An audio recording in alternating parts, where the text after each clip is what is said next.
ये आजमगढ़ जनपद पूरे प्रदेश का करीब 50 से 60 लाख आबादी का जिला है और यहाँ पर 10 विधायक, 2 सांसद और 2 एमएलसी और 1 जिला पंचायत अध्यक्ष और नगर पालिकाओं के चेयरमैन, सब पे समाजवादी पार्टी का कब्जा है।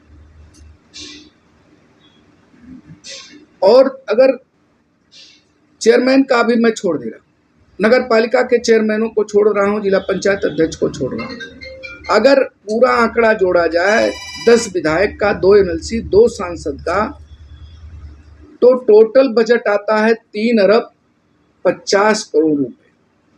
जो 3 करोड़ 50 अरब रुपए आ रही है आजमगढ़ के विकास के लिए, गरीबों की खून पसीने की कमाई, उस पैसे का जो बंदर बांट हो रहा है उसका ये लोगों के पास कोई हिसाब नहीं है। ये लोग 50% पे कमीशन खोरी कर रहे हैं। लाइटें जो लग रही हैं वो 50% कमीशन पे लग रही हैं। आप जहां भी हो लिस्ट मंगवा करके डीएम कार्यालय से देख लीजिए, जो लाइटें इन लोगों ने लगवाया है, या तो लाइटें लगी हैं तो जल रही हैं, अगर जल रही हैं तो भी लाइटें किस स्तर की लगाई गई हैं, क्या जितने का पैसा बजट पास हुआ उतने की लाइट लगी है क्या? और इतना बड़ा पैसे का बंदर बांट करके मैं माननीय पूर्व मुख्यमंत्री अखिलेश यादव जी, जो कि आजमगढ़ में आपने अपना कार्यालय बनवाया, आपके पिताजी भी सांसद थे, आप भी यहाँ से सांसद थे, आपके भाई धर्मेंद्र जी भी सांसद हैं, यानी पूरा परिवार आपका यहाँ से आजमगढ़ से जो जुड़ने की कोशिश किया है और जुड़ा, आप इसीलिए आपके विधायक। आप अपने विधायकों से कभी पूछे कि गरीब जनता की भोली कमाई आप लोग ये बंदर बांट क्यों कर रहे हैं? 3 अरब 50 करोड़ रुपए मामूली नहीं होता। इस पैसे को दुरुपयोग किया जा रहा, अपनी तिजोरियां भर रहे हैं। भ्रष्टाचार में समाजवादी पार्टी के लोग लिप्त हैं और हिसाब मांगते हैं मुख्यमंत्री उत्तर प्रदेश।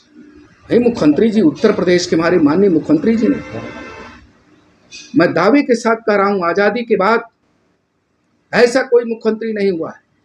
चाहे अपराध का क्षेत्र हो, आजमगढ़ में अपराध कम हुए हैं, 0 टैलेंट की जो हमारी नीति है वहां तक हमारे हैं। अपराधी या तो उत्तर प्रदेश सीमा के बाहर है, या तो जेल के सीखचों के अंदर है, या तो सीधा ऊपर है। कोई अपराधी बटन खोल करके, सीना खोल के चल रहा है कि आजमगढ़ में? आज क्या स्थिति है? आजमगढ़ के विकास के लिए मुख्यमंत्री जी ने जो बजट दिए हैं, जो परियोजनाएं लाए, अभी माननीय अमित शाह जी आए थे, आप सारे पत्रकार बंधु उपस्थित थे। अब संगीत महाविद्यालय का उद्घाटन हो रहा था और करीब करीब 1 अरब की परियोजनाएं वहां शिलान्यास हुई है। एक एग्जाम्पल है। वहीं आजमगढ़ में हम सब विश्वविद्यालय की मांग करते करते 87 से आज कई वर्ष हो गया, 25-30 वर्षों के बाद तमाम सरकारें आई गई, किसी का उस पर ध्यान नहीं गया। आजमगढ़ की माताएं बहनें अपने बच्चों और बच्चियों को पढ़ाना चाहते थे, लेकिन विश्वविद्यालय न रहने के कारण कभी इलाहाबाद विश्वविद्यालय, कभी दिल्ली विश्वविद्यालय, कभी लखनऊ विश्वविद्यालय जाना पड़ता था। गरीब लोग पढ़ा नहीं पाते थे। लेकिन मैं मुख्यमंत्री जी को हृदय से बधाई देना चाहता हूँ, आपका ध्यान गया तो आपने आजमगढ़ में महाराजा सुहेलदेव विश्वविद्यालय के नाम आधारशिला रखी और विद्यालय संचालित हो गया।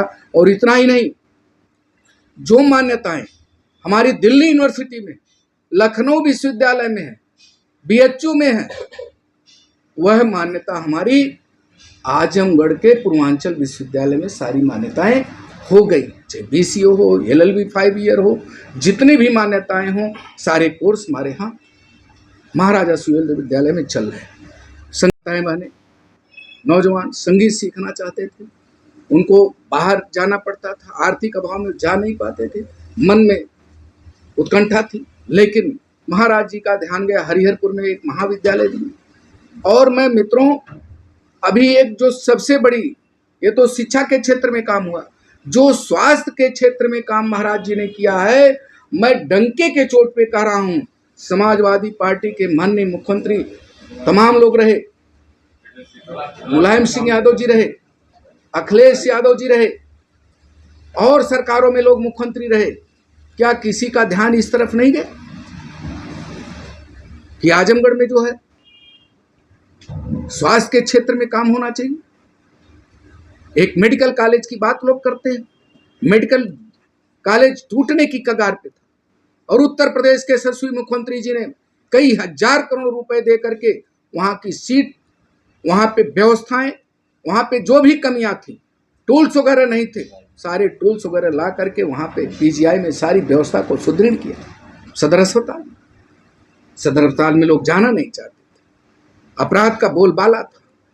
मैं तो चैलेंज के साथ कहता हूँ, मिट्टी से लेकर के, अंडे से लेकर के, चद्दर से, मेंटेनेंस, दवाओं से लेकर के किसकी सप्लाई होती थी 8 वर्ष पहले, आप लोगों को खुद ज्ञात होगा, चूंकि आजमगढ़ से करोड़ों करोड़ रुपए उससे लूटे गए थे। सदर अस्पताल लूट का अड्डा बना था। आज हजारों हजार गरीब मरीज वहाँ पहुँच रहे हैं, दवा करा रहे हैं, निःशुल्क दवा हो रही है, सारी जांचें एकदम हो रही हैं। जो मशीन खराब हो रही है 2 दिन के अंदर माननीय मुख्यमंत्री जी आजमगढ़ को बहुत गंभीरता से ध्यान लेकर के उसको सुंदरीकरण करा, व्यवस्थित करा रहे हैं। अभी दिनेश लाल निरहू आजमगढ़ की जनता उपचुनाव में 1.5-2 वर्षों के लिए उनको सांसद बनाए। मेरे पास रिकॉर्ड है, मैं रिकॉर्ड के साथ बात कर रहा हूँ। जितनी परियोजनाएं बिलरियागंज से रौना पार की रोड, मेनगर से तितरा की रोड, जो कई वर्षों से टूटी पड़ी थी, हजार लोग जाते थे, उस पर किसी का ध्यान नहीं गया दिनेश लाल निरहू। देवारा में जिन ब्रिज से हमारे गरीब देवारा के लोग जाना चाहते थे, जा नहीं पाते थे, उस पर बुढ़ऊ बाबा से लेकर के जितने ब्रिज बने हैं, दिनेश लाल निरहू अपनी सांसद निधि से उसको बनवाने का काम किया है।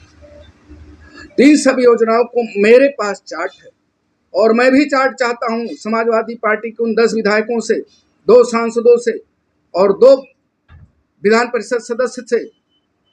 और इतना ही नहीं, मैं जिला पंचायत अध्यक्ष का बजट 500 करोड़ का होता है, उस 500 करोड़ का भी जनता हिसाब चाहती है, वो पैसे जा कहाँ रहे। मेरी बात उन लोगों को बड़ी तीखी लगेगी, लेकिन ये आजमगढ़ की जनता की खून पसीने की कमाई का पैसा है।